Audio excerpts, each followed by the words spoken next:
Hello दोस्तों। हम अक्सर जब वॉशरूम्स की बात करते हैं तो मेल या फीमेल वॉशरूम्स की बात करते हैं। एक कॉन्फ्रेंस में मैं हमारे एक प्रोडक्ट के बारे में प्रेजेंटेशन दे रहा था जो फीमेल यूरिनल के अराउंड था एंड मेरा प्रेजेंटेशन खत्म होते ही एक गेस्ट जो मेरी बातें बड़े ही ध्यान से सुन रही थी, उन्होंने एक ऐसा सवाल पूछा जिसने मुझे काफ़ी कुछ सोचने पर मजबूर कर दिया। एक्चुअली वो एक ट्रांसजेंडर थी एंड उन्होंने मुझसे पूछा कि आप हमारे लिए क्या कर रहे हो या क्या कर सकते हो।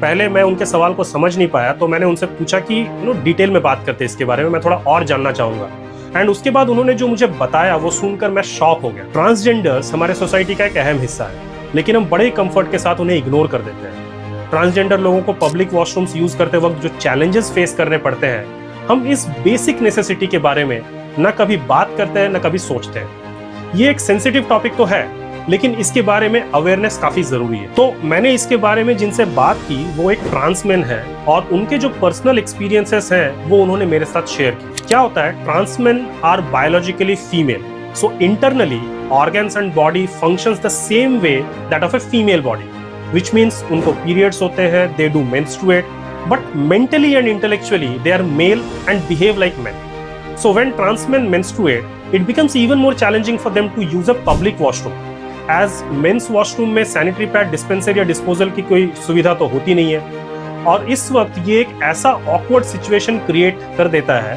कि हम इन सारी कॉम्प्लेक्सिटीज की वजह से आप एक लेडीज वॉशरूम भी यूज नहीं कर सकते। अब हमारे यहाँ रेयरली कभी आपने कोई जेंडर न्यूट्रल वॉशरूम देखा होगा, तो इंसान आखिर करे भी तो क्या करे।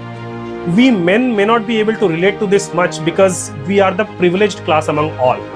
Women थोड़ा बहुत रिलेट कर सकते हैं बिकॉज हमसे कहीं ज्यादा दिक्कतों का सामना उनको करना पड़ता है। और सोचो ट्रांसजेंडर को और किन किन प्रॉब्लम्स का सामना करना पड़ता होगा। डिस्क्रिमिनेशन, हरासमेंट, अब्यूज, सेफ्टी से लेकर fear, anxiety, psychological and health related issues, ये सभी काफी आम चीजें हैं जो उन्हें रोज फेस करनी पड़ती हैं, जिनकी वजह से बहुत सारे ट्रांसजेंडर लोग पब्लिक वॉशरूम्स यूज करने से डरते हैं। और ये एक एक्सपीरियंस उनके लिए बहुत ट्रॉमेटिक हो जाता है। लीगल बैरियर्स भी एक इशू है। कुछ जगह पर लॉज या पॉलिसीज ट्रांसजेंडर लोगों को उनके जेंडर आइडेंटिटी के अकॉर्डिंग रेस्टरूम्स यूज करने से रोक सकती है, जो सिचुएशन को और कॉम्प्लेक्स बना देती है। थोड़ा अनरिलेटेड है, लेकिन क्या आपको पता है कि एक ऐसी ही लीगल बैरियर की वजह से ट्रांसजेंडर कम्युनिटी के लोगों को ब्लड डोनेट करना अलाउड नहीं है। पब्लिक परसेप्शन और स्टिग्मा भी चैलेंजेस को बढ़ाती है।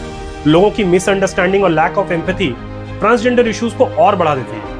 मुझे ऐसा लगता है कि इन टॉपिक्स पर खुल के बात करना काफी जरूरी है, क्योंकि हम चाहें या ना चाहें वो हमारी इसी समाज का एक अहम हिस्सा है। अवेयरनेस बढ़ाने से हम सब इनके इश्यूज को समझ सकते हैं और उनके लिए एक safer and inclusive environment create कर सकते हैं। अगर आपको ये वीडियो इन्फॉर्मेटिव लगा तो इसे शेयर करें ताकि हम ये बात ज्यादा से ज्यादा लोगों तक पहुंचा सकें और सब मिलकर शायद एक बेहतर समाज बना सकें।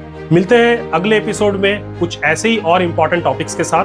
तब तक के लिए bye bye and stay inclusive.